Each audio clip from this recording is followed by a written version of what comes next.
আবির্ভূত হবেন। এটাই ভগবান শ্রীকৃষ্ণ অর্জুনকে কথা দিয়েছিলেন।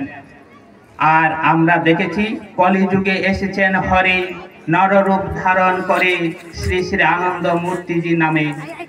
আমরা যারা এই আনন্দ মার্গ সংগঠনে আনন্দ মার্গের সাধনার পথে এসেছে, আমরা মর্মে মর্মে উপলব্ধি করছি বা জানছি বা অনুভব করছি কলিযুগে শ্রী শ্রী আনন্দ মূর্তিজি সর্ব মানুষের ত্রাণের জন্য, সব মানুষের মুক্তির জন্য ধরাধামে অবতীর্ণ হয়েছেন, সাধুদের রক্ষার্থে, সৎ মানুষদের রক্ষা করতে এবং এক অবিভাজ্য মানব সমাজ প্রতিষ্ঠা করার জন্য। এটা আপনাদের সাধনার মাধ্যমে উপলব্ধি করতে হবে, অনুভব করতে হবে। যিনি ঘোষণা করছিলেন আমাকে বলেছেন যে কীর্তন সম্বন্ধে সংক্ষিপ্ত করে আলোচনা করার জন্য।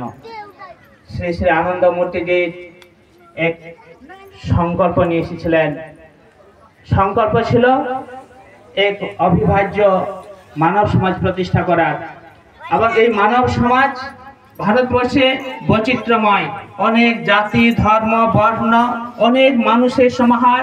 এখানে যেমন শকুন, পাঠান, মোগল, তাদেরও যেমন আর্য অনার্যদের বাস রয়েছে। অনেক জাতি, অনেক ধর্ম, অনেক বর্ণ। তাই সবাইকে এক সূত্রে বাঁধার জন্য শ্রী শ্রী আনন্দ মূর্তিজি দর্শনের জন্য যেমন দিয়েছেন একটা সার্বিক সর্বাত্মক দর্শন, সম্পূর্ণ কুসংস্কার অন্ধকার মুক্ত, কুসংস্কার মুক্ত, সংকীর্ণতা মুক্ত মুক্ত দর্শন, তেমনি সবাইকে একসাথে পায়ে পা রেখে হাতে হাত মিলিয়ে এগিয়ে চলার জন্য দিয়েছেন এক অষ্টাক্ষরী সিদ্ধ মহামন্ত্র, বাবা নাম কেবলম। এখানে কোনো বিভেদ নেই, কোনো জাতিতে জাতিতে, গোষ্ঠীতে গোষ্ঠীতে, বর্ণে বর্ণে, দলে দলে যে পার্থক্য রয়েছে, সমস্ত জাতি ধর্ম বর্ণ নির্বিশেষে সকলে দুহাত তুলে বাবা নাম কেবলম মন্ত্র উচ্চারণ করতে পারে তার শান্তির জন্য, তাদের আত্মার মুক্তির জন্য।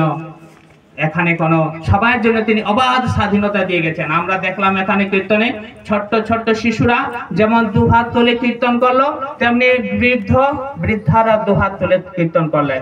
এখানে যেমন শিক্ষিত মানুষেরা রয়েছে, তেমনি যারা নিরক্ষর মানুষও রয়েছেন। যেখানে ধনী মানুষেরা রয়েছে তাদেরও যেমন অধিকার দিয়েছেন, তেমনি গ্রামের যারা সহজ সরল রিক্ত দরিদ্র মানুষ তাদেরও সমান অধিকার শ্রী শ্রী আনন্দ মূর্তিজি দিয়েছেন।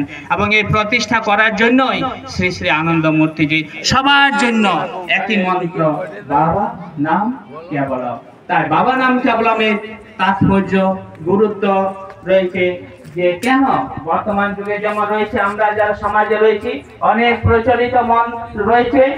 এই কীর্তনের ইতিহাস যদি আমরা পর্যালোচনা করি, আমরা দেখব সে আজ থেকে জিনিস মানব সভ্যতা, মানব সংস্কৃতির যিনি জনক ভগবান সদাশিব, তিনিও মানুষকে ধর্মপথে সৎ পথে নিয়ে আসার জন্য যেমন যোগ সাধনা দিয়েছিলেন, তেমনি সেই যুগে মানুষও শিবকে পাওয়ার জন্য বলেছিলেন ওম নমঃ শিবায়, ওম নমঃ শিবায়, মানসিক শান্তির জন্য।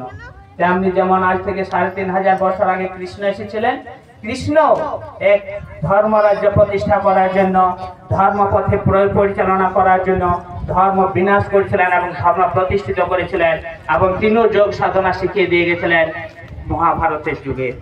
আরও যদি আমরা ইতিহাস দেখি, এসেছিলেন আজ থেকে প্রায় 500-600 বছর আগে আরেক যুগ অবতার চৈতন্য মহাপ্রভু, যাকে আমরা ভক্তির সম্রাট, প্রেমের সম্রাট বলে সমাজ তাকে মেনে নিয়েছে।